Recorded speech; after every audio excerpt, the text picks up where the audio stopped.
جو بھی ہم لائق ہیں ہم اپنا حصہ ڈال رہے ہیں اور ڈالیں گے انشاءاللہ، لیکن اس میں صوبوں کو بھی اس میں اپنا کنٹریبیوٹ کرنا ہے، تو یہ مل کر ہی ہم اس نقصان کا ازالہ کر سکتے ہیں۔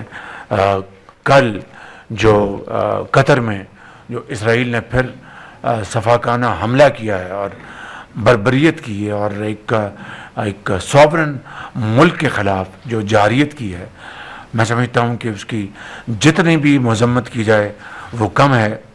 اور میں سمجھتا ہوں کہ فلسطین میں اس وقت جو خون بہایا جا رہا ہے اور بے گناہ جو بچے اپنا جوان نوجوان بہنیں مائیں اور بزرگ جس طرح ان کو شہید کیا جا رہا ہے، میں سمجھتا ہوں کہ عصر حاضر کی نہیں دنیا کی تاریخ میں اس سے زیادہ صفاقانہ اور بربریت اور ظلم اور ستم کا اور کوئی نظیر نہیں ملتی، اس کی جتنی بھی مذمت کی جائے کم ہے۔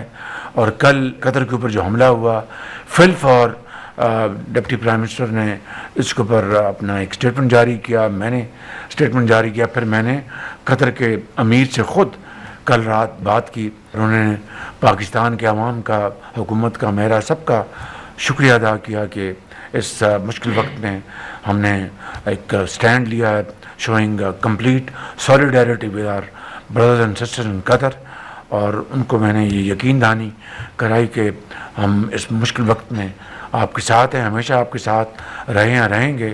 تو یہ میں آنریبل ممبرز چاہتا تھا کہ میں تھینک یو ویری مچ۔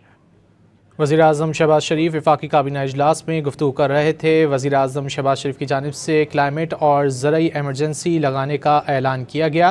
وزیر اعظم شہباز شریف نے اپنے دورہ چین کے حوالے سے بھی آگاہ کیا۔ انہوں نے کہا کہ دورہ چین انتہائی کامیاب رہا۔ انہوں نے کہا کہ بزنس ٹو بزنس سطح پر بھی یہ دورہ انتہائی اہمیت کا حامل رہا۔ وفاقی وزراء اور صوبائی حکومتوں کو پالیسی بنانے کی ہدایت کی گئی ہے۔ سیلاب کی تباہ کاریوں سے مل کر ہی نپٹا جا سکتا ہے، وزیر اعظم شہباز شریف کی جانب سے یہ کہا گیا۔